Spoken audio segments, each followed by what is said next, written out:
And we are now live with Litvak Leadership Live. I was on another call today with someone, and they said what I should do, and I really should wait, because they said that I needed a special intro way of saying this. So, Kim, if you were going to say Litvak Leadership Live in a very grandiose way, how would you say it? You are live with Sean Litvak and Litvak Leadership Live. Oh, I like that. I like that. So our mutual friend Eric Bam thought that I should do it similar to. Do you remember the Muppets did Pigs in Space? Yes, Pigs in Space. Yeah. Well, Eric suggested that we should do Litvak Leadership Live. So there you go, Eric. There's your shout out for that. I don't think that's the way it's going to be normally. He has but, no shortage of opinions on things. He's a great guy. We've got, okay, so the shark, Randy Chaffee, is in the house. Chaffee, I always say his last name wrong. Randy Chaffee is in the house. Hey, Randy. The shark. And so we're going to jump into this in just a minute, but Kim, tell me, before we introduce you to everybody, that lovely image behind you, that large format image specialist sign, is that an example of Multigraphics Limited work?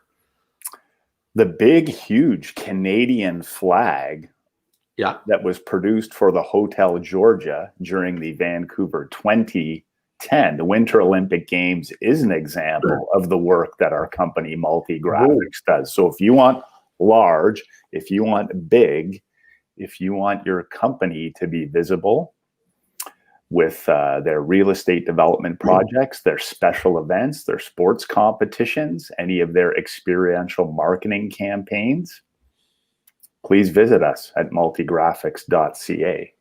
Absolutely. So and thank you for having me today, by the way, Sean. It's a pleasure to be here. My pleasure. So we're getting greetings from various people: George Henderson, Randy Chaffee, and of course the one, the only Shawnee Mack, because I hate mispronouncing names, so I'm going to say that. He is here to greet us. I think it's McIlvaney. McIlvaney. Or I call him the push-up master. So and Eric missed it, so I'm going to do it again. So in honor of Pigs in Space, we will say Litvak Leadership Live. Okay, so Eric, that was for your benefit. We did that at the beginning also. And of course, the one, the only Kenneth Mayberry, I've Got Pizza from Annie's Pizza, is here too. So, Kim, you are by far the most even-keeled, optimistic, encouraging person I know. Thank you. You haven't spoken with my wife. Say that again? You have not spoken with my wife. No, and you have not spoken with mine. So tell me, how did you become so even-keeled? Is it just your genetic makeup? Is it something you worked on? Tell us about that. That is a great question. Let me give you a couple of sort of lighthearted responses, and then one that I think is more serious and relevant. When you're in sales and business development your whole life in your career, and people are telling you no, no, no, no, no, thankfully many telling you yes, I think you have to have a degree of optimism and stick-to-itiveness, indeed, and positivity to keep forging ahead. So that's one of the reasons I'm optimistic that good will come out of situations. I think that being involved in sports as a youngster growing up, and even in my adult life playing ice hockey still with the old guys, that ability to want to compete and succeed and be positive in athletics helps you throughout your life. The other reason I think that I'm an optimist is my mother, who passed away about 3 years ago, suffered with multiple sclerosis for a good 40 years or so of her life.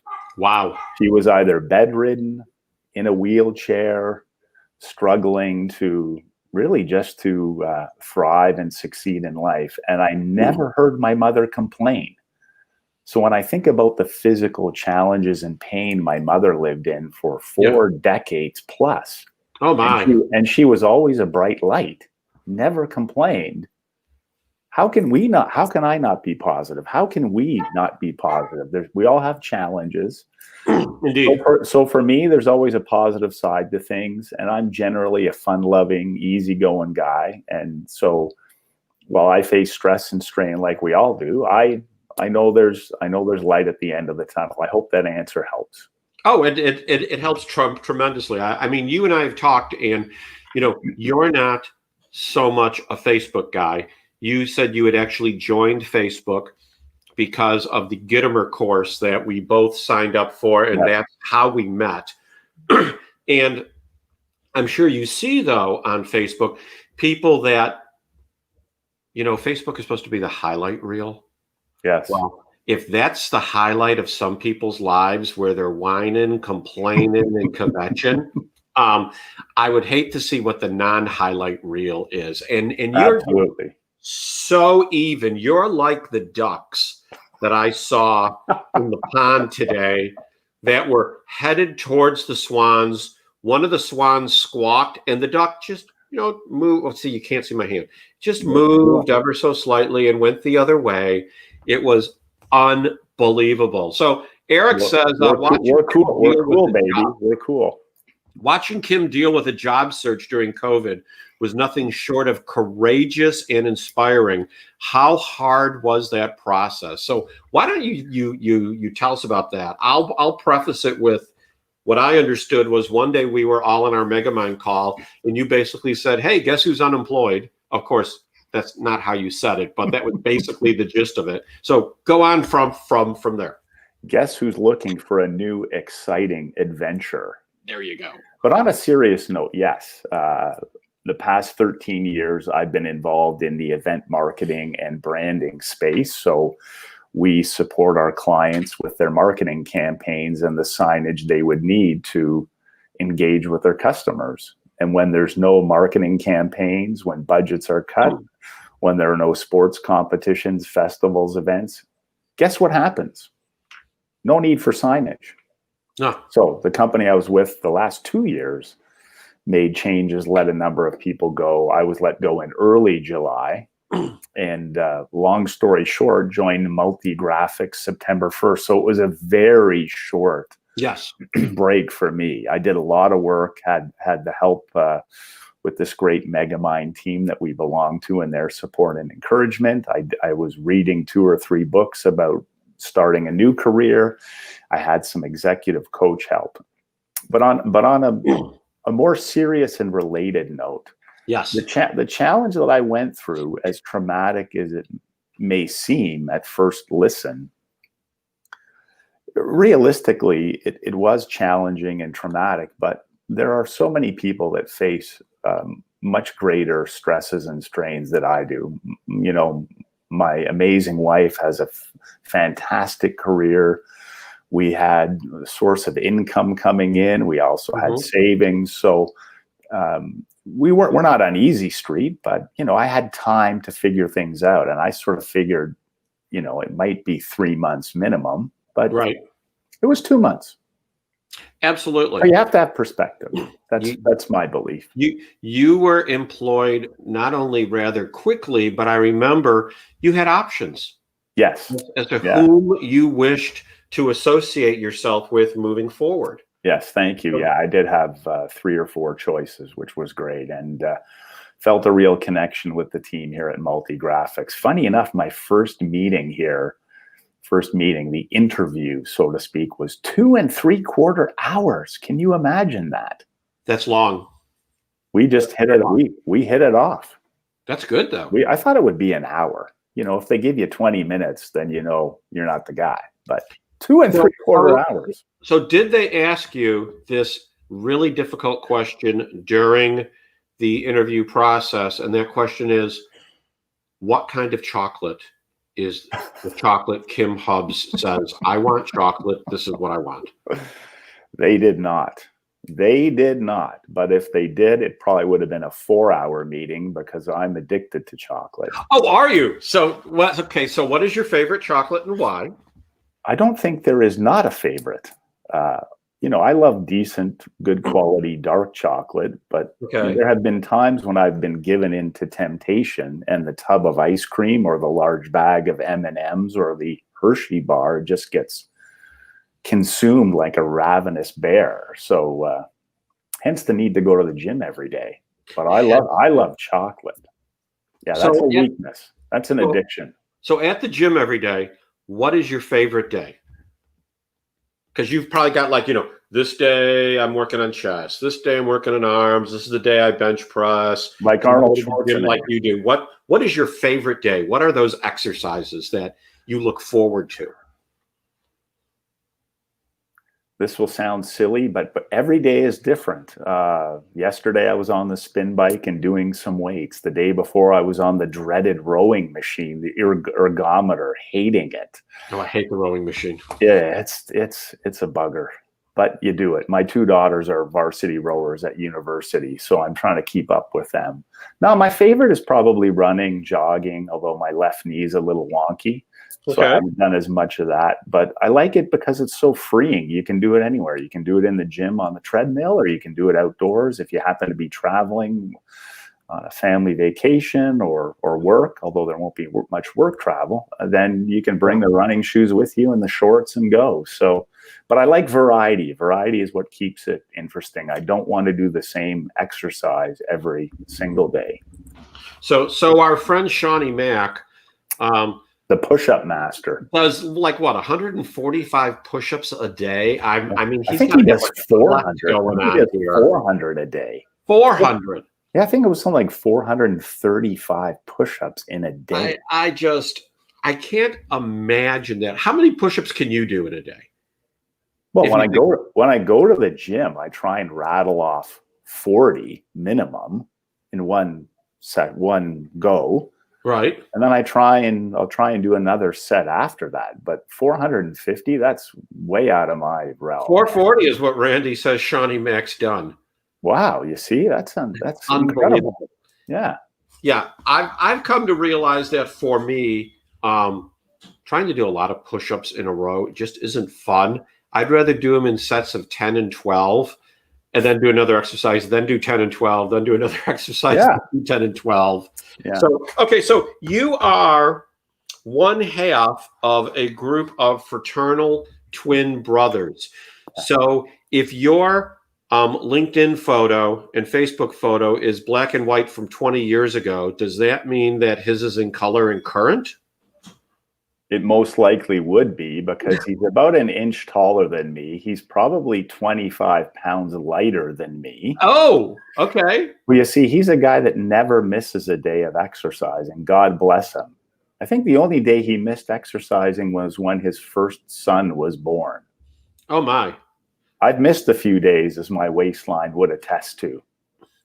So he's a tough son of a gun, but we are fraternal. We're very close. He was born 7 minutes before me. Okay. And as we discussed briefly prior to the broadcast, you'd think 7 minutes was 7 years, the way he lords it over me. But no, in all seriousness, my brother Mike and I we're very close. We have a younger brother as well. All 3 of us are extremely close. We talk each week. We get along. We razz each other. We jab each other. We're sort of like a pack of wolves or bears. Mm-hmm. We can rustle each other. We can annoy each other. But the minute someone tries to assault us, we sort of circle the wagons and defend. So we're very close. But yeah, my twin brother Mike is great. I guess the only challenge I have, God bless my mom, is why did he get the name Mike or Michael and I got the name Kim? Because I have emotional scars to show for being named Kim. He got Michael. He got a good strong name. I got Kim. Oh, your name is Kim. So it's Kim. Grade 5, you go to a new school, grade 6. Oh, what's your name? Oh, my name's Kim. You got a girl's name.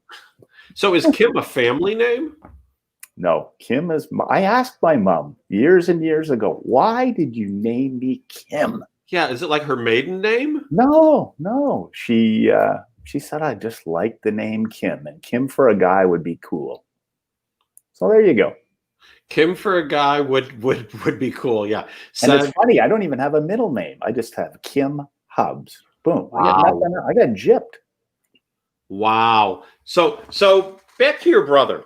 Yes. Let because we all have emotional scars from when we were children, and frankly, I don't want to go that way because I could start crying. So just kidding. But the scars are there, but I wouldn't cry. Anyways, so as a twin, you and your brother, I'm sure, can understand each other just from a look. Does it border on telepathic ability at times? I mean, do you look at him, know what he's thinking, and you give him a look back and he knows what you're thinking? So it's almost like telepathic communication. Do you experience that? No. Okay. Well, it's funny. It's funny how many times you get asked, but is there any sort of special bond, or can you? Yeah.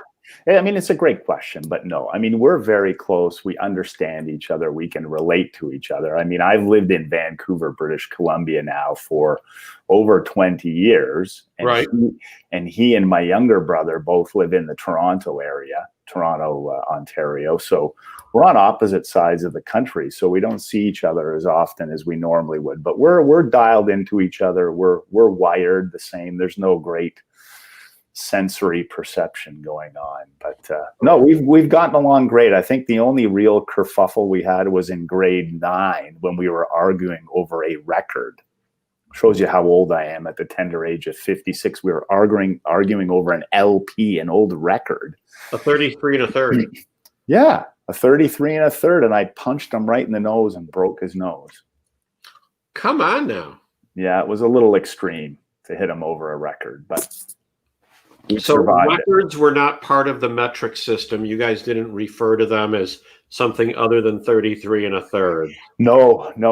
In our beloved country of Canada, we implemented the metric system. It would have been in the early 70s, because I remember being in grade school learning how to tell temperature in Celsius as opposed to Fahrenheit, learning weight in kilograms as opposed to pounds, right? Centimeters instead of inches. So I can kind of work both systems. I'd much rather tell you my weight in kilograms than pounds, though. Because 1 kilogram equals 2.2 pounds. So I'm much lighter in kilograms. I heard someone say the other day, when the metric system was forced upon the people of the United States, we said, okay. And then the only thing that we went metric with were the size of bullets.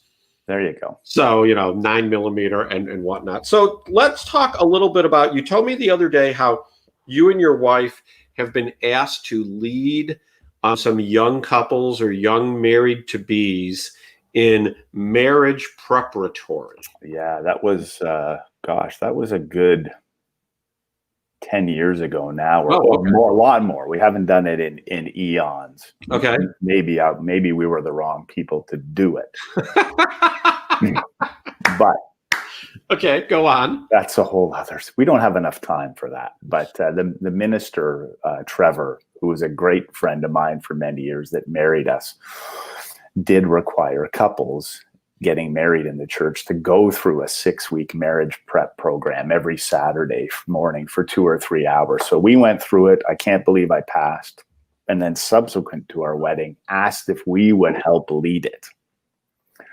But one of the first things my wife shared with the group was how one Valentine's, she gave me a card, and I obviously read it. I enjoyed the message. I was appreciative of it. But the next day she found the greeting card in the recycling bin.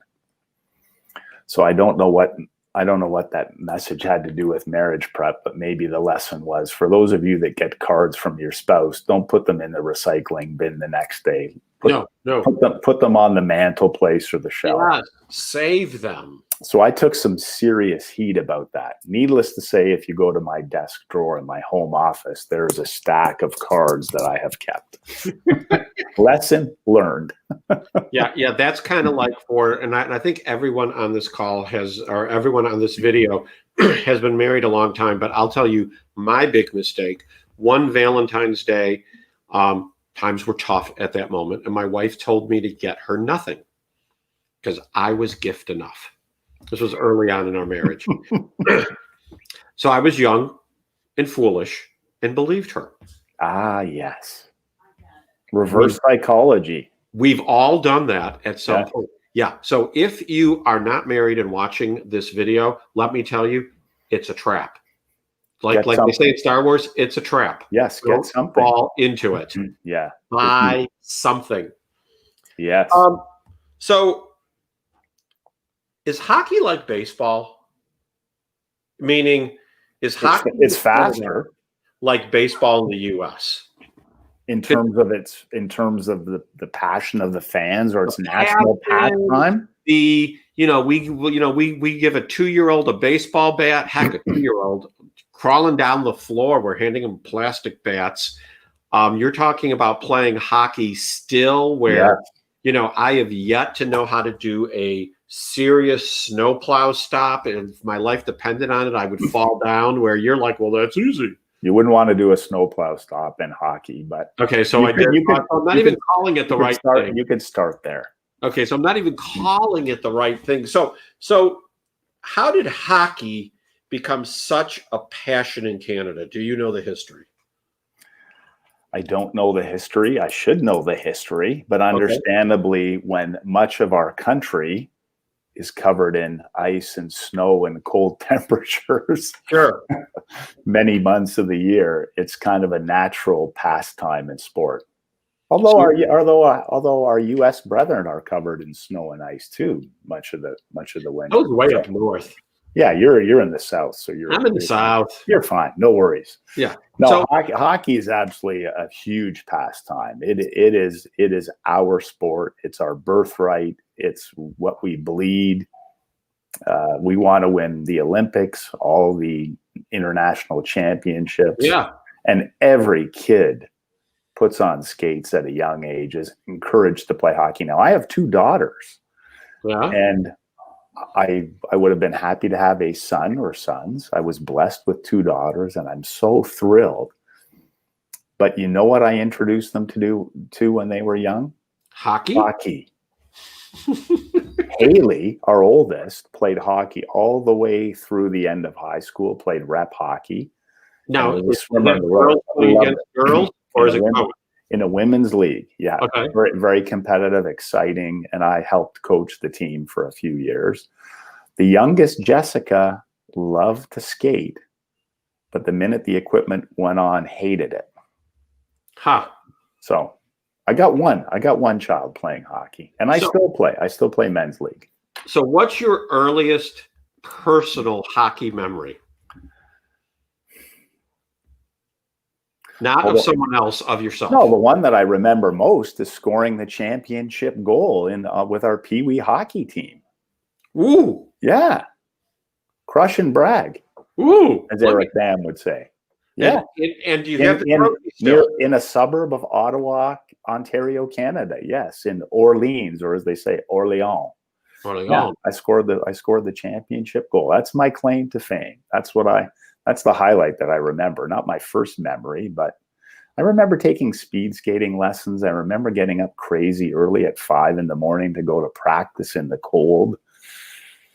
But I love hockey. It's fast. It's exciting. It's energetic. So, and I still play, but a lot slower now. Hence the men's league, as opposed to the young men's league. Oh, they call it beer league. Yeah. Beer league. There you go. So large format image specialists, signage, vehicle wraps. How did you know? It's fascinating when I hear how people got into their industry. What brought you in to the signage world? Thank you for asking. I worked in the golf industry for a dozen years, working with golf equipment manufacturers.